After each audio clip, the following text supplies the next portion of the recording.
Hello, everybody. Welcome. We have another session for our International Dublin Writers Festival online. We're very lucky today to have David Ebenbach. I hope I'm pronouncing that correctly. You are. Who's going to help us with understanding a little bit about AI and all of that, because AI is one of the themes of what's happening at our Future of Story Festival. So, David, please introduce yourself. Tell us, our watchers, a little bit about yourself. So yeah, you got my name right, which is a rare thing. I'm David Ebenbach, and first of all, I'm a huge fan of Ireland and Dublin, so it's lovely to be part of this. Thank you. And the literary emphasis in Dublin and Ireland is one of the things that I love about it. I'm a writer myself, author of, I guess now 12 books of poetry, fiction, and nonfiction, and also teach writing and literature at Georgetown University in Washington, D.C. And I work with faculty and grad students to help them become the best teachers they can be at Georgetown. So it's kind of a complicated Frankenstein's monster position. But that piece of it, the working with faculty, is one of the things that's really gotten me engaged with AI, because some faculty are excited about it. Some faculty are terrified. Many faculty are skeptical.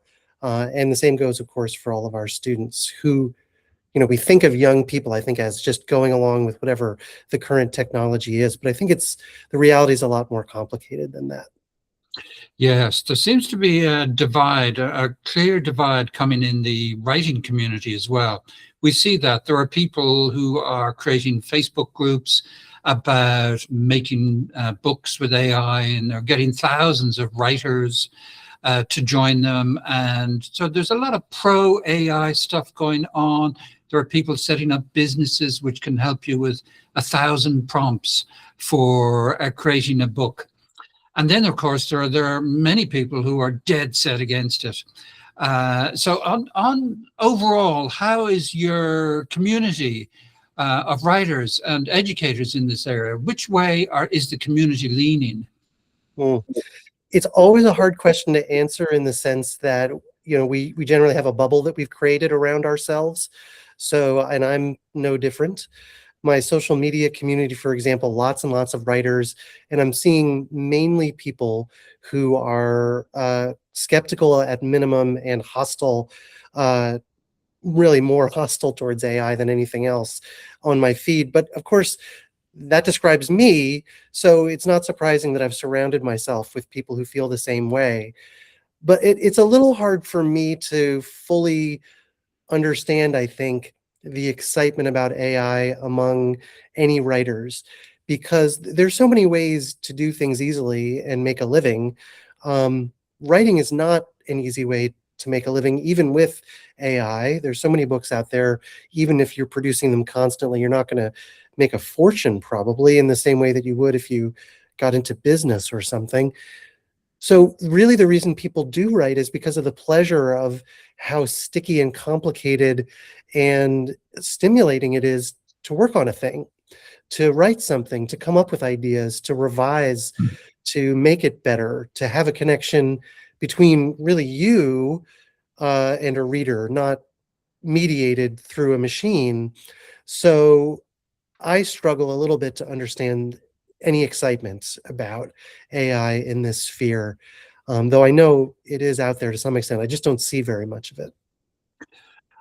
From what I've seen in the genre areas, romance and some of the other sci-fi probably, and some of those, there is a group of authors who are writing this stuff, and there are rumors that these AI books are already in the charts, the Amazon charts. And certainly when it comes to some AI, I've been doing some research into suspense as a genre. I was thinking of writing a suspense novel, and of course you're supposed to read your genre. And one of the audiobooks I'm listening to, I think it might have been written by AI, because it loses track, Right. of things, or suggests ridiculous things, like start calling you a different name. I start calling you Bob, in the recording, and we agree that this is Christmas, Right. on, okay, and then this is the Christmas recording. It just loses track, and you think, hold on, is this AI for a second, right? Is this Yep. AI? Am I reading something by AI? So, okay, we have that. That's actually one of the that's actually one of the things that, in a way, I know it's not the most important thing about it, but it irritates me almost more than anything else about this whole wave, is now I have to always have those goggles on of, is this AI or not? I never used to have to think about that. And I Yeah, have to be wondering, how far in am I going to get drawn before I realize, right, now I'm Bob all of a sudden, and so it looks like I've been fooled again, and here's AI. yeah. And I know the genre folks are struggling with this. There are some magazines like fantasy and science fiction. Their submission manager has been shut down for literally 3 years at this point. Well, 2.5, I guess, because they got so much AI generated material that the backlog is too big to wade through. So they're really struggling in this area. It looks like we're going to head into a highly evolving situation where we're going to have human written stuff on one side, which will hopefully have the depth and the resonance and the feeling. And also, it'll go for the guardrails, it'll jump the guardrails, which I suspect is going to be one of the key problems with AI. I mean, they talk about this already, that their wonderful guardrails won't allow us to talk about something. Okay, we're not allowed to talk about whatever the guardrails are telling us. So I can imagine, for instance, if we were going back to the rock and roll era, the early rock and roll era, the guardrails, if the AI had been there, then would have been not to write about rock and roll and that terrible Elvis Presley style of rock and roll. Or when graffiti came in, if people want to be reminded about what guardrails there were, graffiti was considered terrible. And if anyone put graffiti on a building, it was awful. Now, of course, it's almost art. Sure. So guardrails are one of the things which I think will stop AI in its tracks, because as humans start to jump those guardrails and push the boundaries and talk about things and write about things which we're not supposed to write about, and of course, if the powers that be found out that AI was creating books about these subjects, okay, talking about morality or religion or science in some way that wasn't the collective wisdom, then we'd be in trouble. So I think this gives a keyhole a door through which writers will be able to break through and be seen. What do you think of all that? Oh, I think you're absolutely right. And in more than one way, there's sort of the moral guardrails, like this is the untouchable material, and humans can get in there and do something really interesting, and AI is not allowed. But there's also this sort of what's possible guardrails. I think when you ask AI to do something that's outside of its rules, not even morally, but just in terms of how one communicates, it starts to produce nonsense. As you say, it forgets about things, it adds things in that don't connect to anything else. When humans start to mess around with what's possible, you get Virginia Woolf or James Joyce or William Faulkner or Toni Morrison, and it's not nonsense. It's brilliance. It's just brilliance that we hadn't known about until then. And I don't think AI is capable of that. Maybe it eventually will be, but there's also a question of just mathematically, is it capable of producing something that's actually really new, but not just insanity? So, do you think writers should do anything with AI? Because I know there are writing prompts which will produce plot twists or ending twists for you. So you're stuck with an ending. You haven't got an ending. Could you put it into ChatGPT? Give me an ending. You could do that, but setting aside the environmental harms, the danger to political discourse that AI creates, the unemployment that it's sure to create, the intellectual property thefts, the way that it's likely to make people stupider as they use it more and more. Setting aside the fact that it makes fraud easier to commit, all of the sort of additional effects of AI beyond this one moment, even if you set all of that aside, if you can't figure out the ending to your book, you've been handed an incredible gift. This is a moment where you have the potential for a kind of growth that we often don't get to see in our own lives, where there's something we really, really don't know, but then through hard work, we do. And now we see the world in this different, more complicated way. What an enormous gift to be given, and to hand it away to a machine seems to me very harmful to the self, and kind of perverse. So I don't think there is a place in the process. So for example, I hate revision so much. I hate it with a passion. I feel like crying every time I revise anything I write. But I do it because I know that so many good things happen, not just to the text, but to me as I do it. And it's worth the pain and the discomfort and the wanting to cry in order to get something that's really beautiful to happen outside of me and inside of me. So no, I don't see a place in the process for AI. There is a point where this becomes organic books, where organic, it hasn't been chemically AI modified, GM AI modified. Right. Stamp on the book. To sprout faster and quicker and give double the nutrients, apparently, but with some hidden danger from the GM. So yes, perhaps there's an enclave we can find to support this, and I'm sure you're building an enclave there to support this idea of genetically unmodified organic books. And I would hope that, I know if you're a member of Authors Guild, you can have a human written badge, you can download it, but right. I haven't seen it used in many places, so which is a bit unfortunate. I think we need Amazon to take it on board, the idea, but Amazon is happy to publish AI books. I know they have a limit. I don't know if it's 100 a day books you can put up, or 25 a day. Can you imagine? You can only put up 100 books a day. No, I'm sure that's wrong. It's probably 20 or something. Okay, but even 20 a day is quite tricky for any normal writer. I think one a day, one a month would be colossal. One a year, one every 10 years. Even Joyce Carol Oates can't do one a week. You know, I mean, it's, come on. Yeah. But I think that's more to do with their systems being overwhelmed. Yeah. Their computer systems actually running out of AI capacity to that check. Could be another guardrail for us, just capacity. Where are they going to store it all, and how are they going to sell it all, and what's going to happen when people get annoyed that they're being fed the same storylines again and again? Yeah, absolutely right. Yeah, but so I hope that we can have that our movement, this movement, gets legs. Okay, it's going to be a theme at the festival. I'm going to be banging on about it at various events that I'm speaking at in various places, different countries. I'm going to be talking about this organic writing process and the resistance movement against AI, what we can do. And anyone who resists AI in their writing and stands up against it is automatically included in the resistance. You are part of the resistance if you resist AI. And I have to make a confession now. I did attempt to write at the opening of a story about a year ago with an AI model.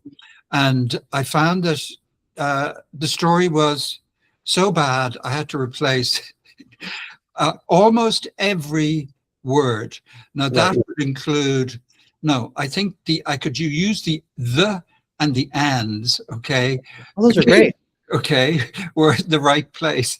But most of the words were completely wrong. They were inappropriate, off track, and meandering in some wild way. No, it wasn't even wild way, meandering in some boring way into the wrong, into a hole, winding itself. Now, I know that's discrimination against AI, boring, winding itself into a hole. But of course, it doesn't think, it doesn't feel, I think this is one of those things, you can discriminate against toasters, you can discriminate against foot warmers, you can discriminate against AI as well. So I think that's allowed. I have this book, this poetry that's coming out in the fall called "The AI Suspects It Might Be a Hungry Ghost," And it's sort of a dangerous book because it takes the perspective of a chatbot, and a chatbot does not have a perspective. So I'm very careful in the book to say, these are persona poems, the same way we've always written poems from the point of view of stones or grass or the sky or something like that. But I think this moment is a moment where we're learning a lot about ourselves. So that's what I'm trying to do in these poems, is to use this persona to reflect actually back on us. Why are we creating this? What are we doing to ourselves? What's likely to be the outcome of all this, and so on. But we mustn't get caught in the trap of thinking that this stuff has a soul, at least not yet. Or ever. Never. Yeah. Right. I'll stand with my pitchfork, okay, for that. Never to have a soul, okay. The robots will not win. We are the first in the resistance. The robots will not win this war, okay. That's right. The humans will win. We may have to sacrifice, before that day comes, but winning, there is no other way except winning. So tell me, among your students and faculty, is there a way coming? Is there a plan? Do you have a map of the struggle ahead? Well, I think one of the things to do is to help people see the benefit of doing things the organic way, and doing it in the moment of AI. So I co-created a workshop for faculty on teaching without AI, which sounds simple, right? We were doing that for our entire careers.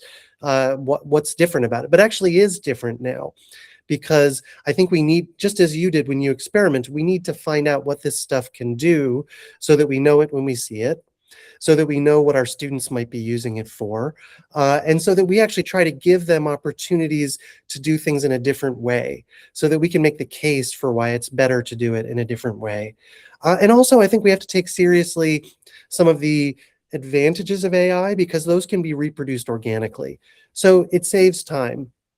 Well, so does building a community with other teachers and other writers who can help you become stronger and better and give you ideas. So that's a time saver that isn't AI. You can use AI to give you one-on-one feedback on your teaching, or students can use it as tutors.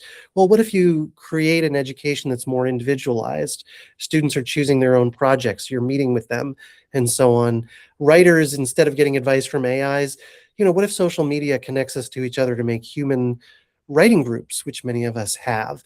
So I think we need to be aware of what AI can do, so that we can then try and glean some of the, be our best selves, and not just rely on what we used to do, but be even better, so that it's not compelling to turn to the alternative of AI.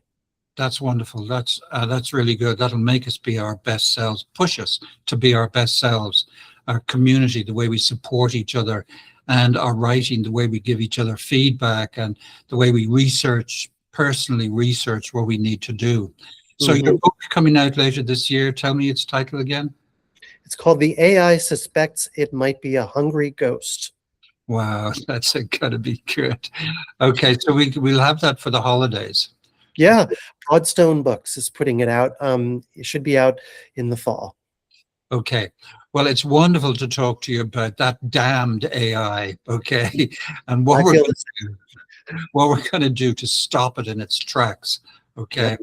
And the crummy books that we're going to have to read, okay, the crummy waste of time, that we're going to be, I suppose our students putting in a little submission. I won't ask you about your students, because that's not fair, right? But I'm sure on a global scale, students are submitting things with a smirk, oh yeah, I did this in 5 minutes before class.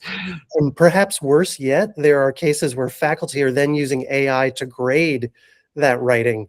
And so you have AI grading itself in the, Samuel Beckett couldn't have made that up.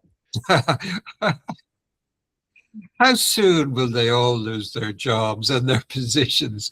How soon will they be asked to come up with an idea, an original idea?